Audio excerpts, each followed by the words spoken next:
I experienced a sketchy situation on Halloween a couple years ago. My cousin came over for Halloween that year just to go trick-or-treating. I was 15 at the time, and I know that's a bit old for trick-or-treating, but hey, it's free candy. My cousin was also 15, and we were planning on taking it easy that Halloween and just hitting enough houses to make a reasonable haul before we went home. My friend and his younger brother went with us, but we eventually went our separate ways. It was pretty busy, and there was a whole lot of kids at every house with decorations up. My cousin Jack and I decided to hit some of the houses with lights on with no kids already on the front stoops.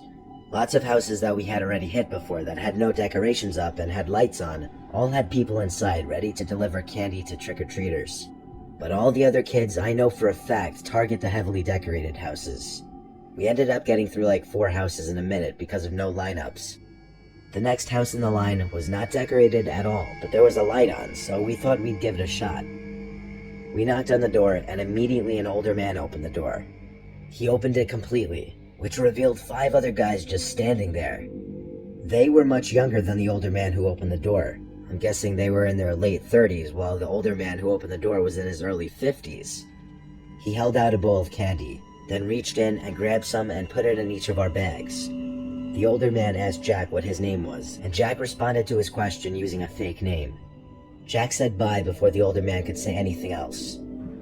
We walked off the front stoop, and alarms immediately started going off in my head. Jack seemed alarmed as well, and we started talking about how sketchy that was. Why were there 6 guys right there when we opened the door? Why were they all acting so strange? Those were the questions that were floating around in my head. Jack and I were a little spooked because of how weird that was. We went to 2 more houses, then we started walking to my house. Jack and I glanced back at that house to see a car pulling out of the driveway. The car drove up the way we were walking and started slowing down right next to us. The roads were clear, and all the trick-or-treaters were on the sidewalks, so there should have been no reason the car slowed down right next to us. We picked up the pace a bit, and that's when another car sped up behind them, eventually beginning to go the same pace as the first car. I recognized the guy driving the first car, and the guy driving the second car. The guy driving the first car was the older guy who gave us the candy, and the driver in the second car was one of the 5 guys just standing there suspiciously. There was also somebody in the passenger seat in the first car, but all I could see was the silhouette of the person. When Jack and I were 2 houses away from my house, we saw the first car park right across the street from my house. We didn't even see where the second car went. We just bolted back inside my house. Our parents, who were sitting in the living room talking, asked us what was wrong. We told them the whole story, and when we were finished, we went to the window to check if that car was still parked across the street, and it was. But then 5 seconds after I checked, it drove off. It had probably been parked there for the 5 minutes since we went inside my house. My mom and Jack's mom wanted Jack and I to go show our dads the house where all those guys were in. But eventually, our parents calmed us down and told us it was just a Halloween gag or something.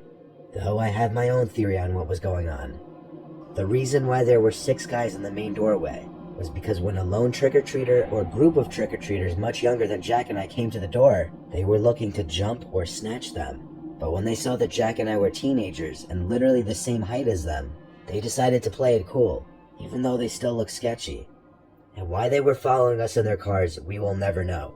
But when the night ended and everyone was off to bed, I realized that house is only 1 block from my house.